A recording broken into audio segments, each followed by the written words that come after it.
What's up, everybody? Welcome back to ERTV, and today I'm with someone that, I was just telling Tyra, I can't believe I had to sit down with you. Yay! What's up, Every? What's going on? How are you? Tired. This is usually around the time you wake up, though. It's about 10 o'clock. It's just when you're waking up. This is like when the producer's scheduled. You know what I'm saying? Isn't it? Yeah, I mean, long nights and shit. Long nights. And yeah, okay, so you're from Palm Beach, right? From New York, but moved over here as a kid, so yeah.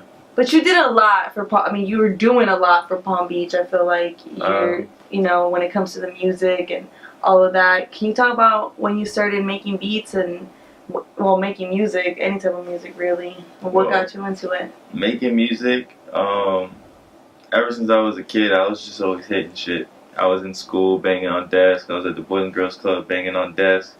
My dad had it's like one of them old MPCs, a little beat pad thing. Okay. And I would, he gave it to me one day, and I would just hit sounds until I figured out how to make it work. And then from there, that was just like elementary school. Going through like middle school, I could be in lunch, making beats on the tables, having everybody rap, hitting the poles and everything. So by the time I got to high school, I was like, I thought it was lame, and then I did it. I'm a little 14-year-old freshman. I do it at lunch, and everybody go crazy. So I'm like, bro, this could possibly be something. You feel me? Right. So then I just took that from when I was like 14, and just like started taking it serious, finding out like how to actually make beats, and then like you feel me, get into it. Oh, so you were born for this. Like you started like very, very young. So I have a question. It kind of just popped up in my head. Did anybody, like teachers, your family members, ever tell you like if something's different, or like he's always banging on things, like everybody told me like it wasn't gonna do nothing. I had two math teachers who told me I'm not gonna make it. I had my mom who wanted me to stop when I was in high school. Stuff like that. So I just kept doing it. Right. So what made you just kept you motivated? Because a lot of kids, when their parents, their teachers, people who you look up to, who are your superior or supervisors or whatever, when they tell you like that's not going to do anything for you, they start to back away from it. And what made you not stop? Reactions, people, really. Because like it was, alright, it's like fourth period, my teacher telling me I can't do this. And fifth period, I go and bang outside the lunch and there's 200 kids sitting outside. So it's like, I really kind of don't believe you. You feel me? That's what it came down to. So I just did that. Through high school, I was selling beats. It's just a hustle. It's always been, really. Got you. Now, so you started out, obviously, high school and all of that. And when was it when you first, made a major beat where you're like, all right, I'm really, I'll say right after high school. Or when I was a senior, I think it was, who's this dude? It was like Young Chop's brother when Chief Keef was popping. I ended up sending him a beat when I was like 17, and he was like, "Wow, this shit's crazy." I was like, "All right, bet." And then I think I was 18, and that's when I first met Ace Hood. I was on Periscope, and then he had joined the Periscope, and he was like, "Bro, I need beats," pretty much. And then that was like when I first really started breaking into that, like, I guess more industry sound. When my sound finally got there to be like, all right, like this is enough, it's breaking in. How would you describe?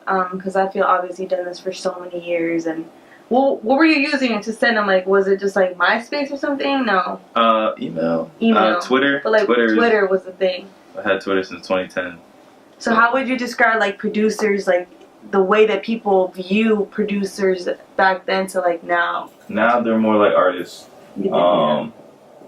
Before it was kind of just like if you're not looking it up or if you're not really into it, nobody really got credit for it, or except for like the really major ones, because it was like Scott Storch, and then but any of the underground ones, even Metro Boom when he had his 19 and Boom, it's like unless you're really the face of doing a whole bunch of artists, they really don't care. So it's like you really got to make your name for yourself. Definitely.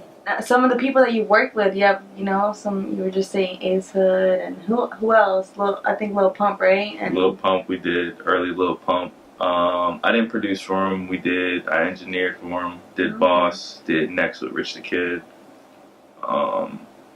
Smoke Perp, we did a few tracks coming out with him soon. I think this week. Nice. Who else? Lil Yachty too. Engineering work, more producing work. I've done Riff Raff. Hey, he's making a comeback. He just announced he's out of retirement. So y'all little kids better watch. Yeah, there's a few names I can't think off the top of my head right now, but yeah, it's a lot of work, but it's work at the end of the day. Right. You really gotta keep doing it and keep grinding to like even get that far. So that's how I see it. So, you say you've produced and then you've engineered. For people who don't have no idea what even produce or engineer, how would you describe each? Like engineering a song and producing a song? Producing is like there's two different ways people see it. One's like beat making, just making beats, Okay. and one's producing like producing an artist, making something. It's like taking something from somebody and making it sound good. Somebody can go in there, they can rap. It's taking their song, forming it, changing a couple bars here and there, structuring the song, moving hooks, moving words, moving patterns to be like, all right, this is how it's supposed to be, this is how it's supposed to sound. Engineering is more like making when you sit behind the board and make it sound good, the auto tune and the echoes and the delays and stuff like that. Is it they both require about the same amount of like time? Usually it's different people who do like different stuff. So it's like this is a lot of work. What differentiates Every from every other producer out there? Nothing. It's just a bunch of work. It's just until you keep grinding and doing it, you're gonna get there, So Every's it's just work. Gotcha. So let them know where they can find you at on Instagram, Twitter, and how, of course, if you they can want. find me at Every3K or A Flux Studios. If you need studio time, we'll be in here. We have more studios, more engineers. Good things to look out for. Yeah, y'all check out. They have an amazing studio. Both you guys got 2 rooms and a white wall, so I will definitely link all of that below and hit them up. A Flux Studios and Every. Yay.